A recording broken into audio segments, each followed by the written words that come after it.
Jake Hatch of Locked On Cougars talking all things BYU. It does seem like the Cougs have three viable options at quarterback, viable enough that we're unsure which of the three will be named the starter when it comes week one in Provo.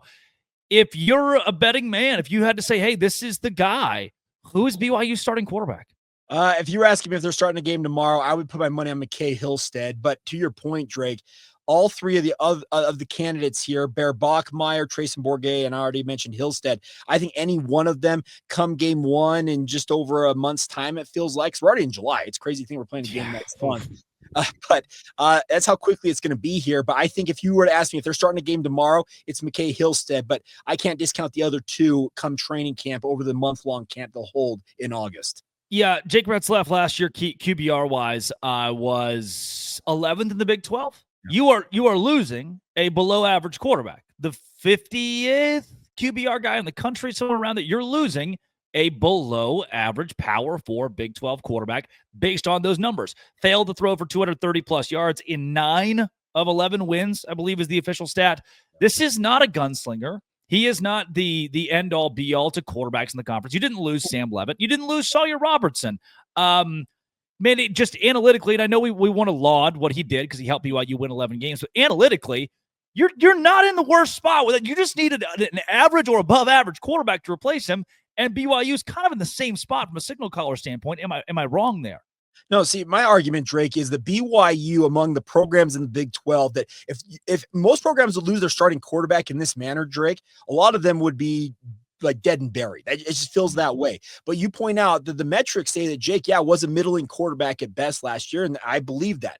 BYU was the sum total of its parts. I'm talking about, it had a very good defense, had an above average offense, it had elite special teams, and all three phases contributed to getting BYU to 11-2. You mentioned a Sam Leavitt, you mentioned a Sawyer Robertson, even an Avery Johnson from Kansas State. You take any one of those guys off of that roster, and I would say that those programs are in infinitely worse shape than the BYU football program is, because I think BYU's depth and the guys that they returned from last year's squad will make up the difference. And if they can get average quarterback play, they should be in a relatively similar spot, it feels like, come this fall. Yeah, Jake, if you are Kalani Sitake, and this is tough. I know you will both be at Big 12 Media Days, and the first question, it is a travesty to all journalism, but the first question he gets is not about the quarterback room, and I foresee his response being, here is our statement as a university. This is the final time I'll address it. I'd like to talk about the rest of my team for the remainder of media days. I see that being the way he approaches it. Otherwise, 10 of his 15 questions will be related to Jake Retzlaff or the next quarterback at BYU. If you're him, how do you handle this in a locker room full of guys who expected to have a senior-led quarterback room next year? I think you go to the guys and say, hey, what's happened has happened. Jake is going elsewhere. We have to move forward on our own. And that's the thing, is that it's tough to see a guy like Jake walk away from a program that I'm sure guys like Chase Roberts, for example, were expecting to come back and have a really big senior year alongside a senior quarterback in Jake Retzlaff. The message from Kalani Sitake and his staff has to be, guys, what's happened is in the past. We have to look forward. We have to rally around one another, and we got to go do our thing. And we cannot let what happened affect us going forward, because hindsight is only going to hurt BYU. You have to have the mindset of, okay, burn the boats, to use that expression, and move forward here. And I think BYU will be better served just to focus on what they have right now. And I think that Kalani Sitake, to your point, he will probably address that question early on in media days and try and get away from it. I still expect some people to try and come up with so-called creative methods to get another answer out of him, though. Have the Cougars lost a win or two in all of this, or do you feel like the expectation should remain the same?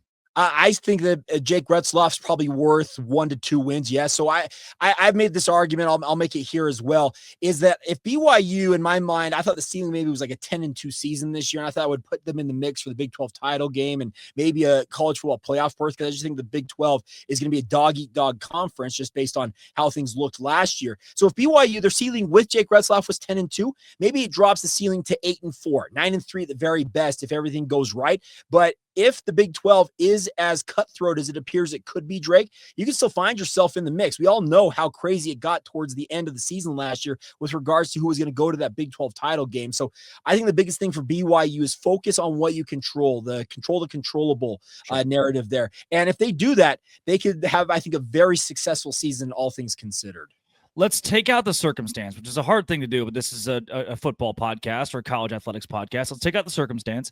A contender is without its starting quarterback. Should the rest of the conference be celebrating this?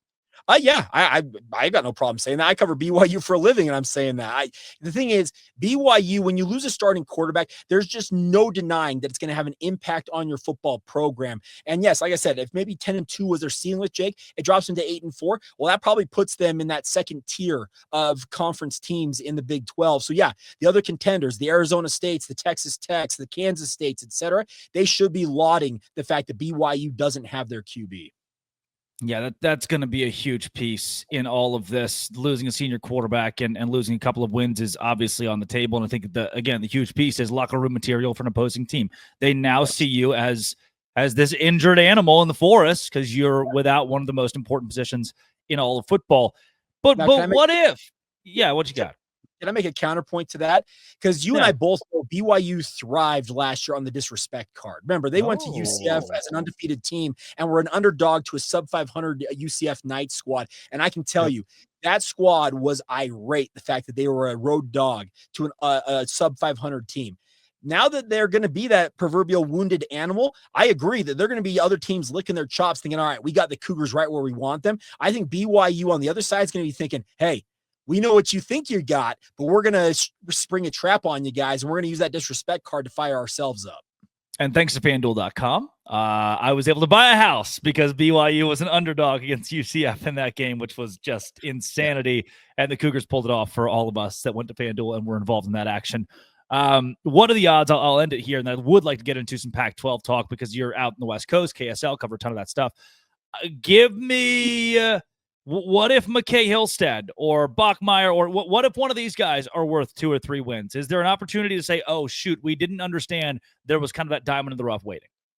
Yeah, that absolutely is an argument there, but they obviously are going to have to prove it on the field. The good news is 2 of the quarterbacks in this mix already have Division I starting experience in Hillstead and Bourget. Now they're at the G6 level. They haven't participated in a game at the Power 4 level, so that obviously is a step up in competition. But the fact that they have starting experience gives them the added advantage of knowing what to expect when they take the field. I think the biggest thing for BYU is that they got to find one of these quarterbacks, and like I said, you maybe expect average quarterback play out of them. Everybody else around them, the running backs, offensive line, wide receivers on offense, and then Jay Hill's defense, it's got to take another step forward here. It was top 30, top 40 last year. If they're top 20 this year, that's going to keep BYU in some really, really close ball games. And if they can grind out extra wins, that would be a big, big boost to the ego of BYU football. Yeah, I think it's a very important season for BYU to win. You have such a massive recruiting class coming in that you know, you're 1-6-6 away from having guys jump ship. I know Baylor saw it a couple of years ago after finishing up a Sugar Bowl season with a bowl loss to Air Force. They lost some really good recruits, top-end recruits, because those guys wanted to compete for a college football playoff. You don't want to be in that position if you're BYU in 2025.